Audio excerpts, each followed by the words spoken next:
Okay, this video is for 9.2a, 0 and negative exponents. So today we talked about bases raised to either the 0 power or a negative power and what we should do to handle those cases. So let's start with bases raised to a 0 power. We'll just do one of these. They're very nice. Anything raised to the 0 power is 1. So 1 to the 0 power, 1. Number 7, 4 to the 0 power, 1. And that's all there is to it. Let's take a look at a couple where we raise it to a negative exponent. So in number 2 we have x to the negative 4. What we do here is pretty simple as well, but you take the term that you start with and you turn basically the whole thing into a fraction with a 1 on the top, and then change the negative exponent to a positive exponent.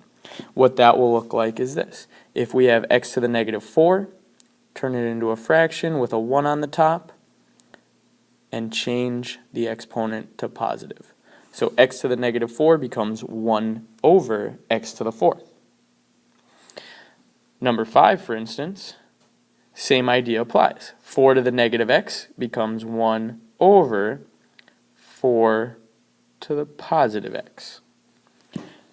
Alright, let's look at a couple others down here.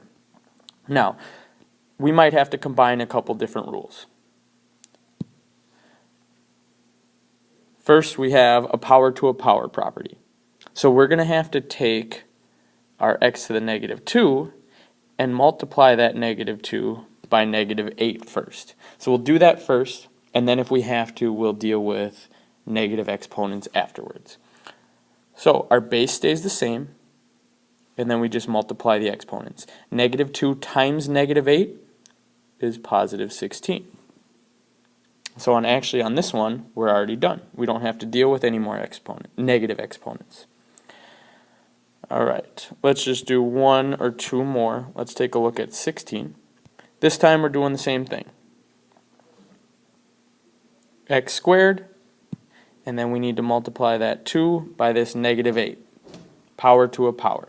So our base stays the same, and 2 to the negative 8, or 2 times negative 8, is negative 16. Well, now we can't leave it as x to the negative 16th, so there's one more step.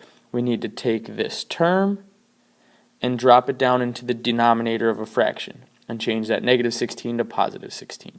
So this becomes 1 divided by x to the positive 16.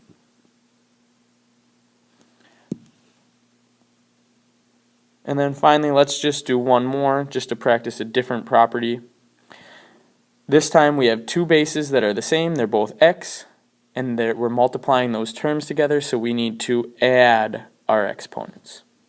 So our final answer is going to start with x as its base, and then negative 7 plus negative 10 is negative 17. So we have to deal with that negative exponent again by dropping the whole term into the denominator, and it becomes 1 over x to the positive 17.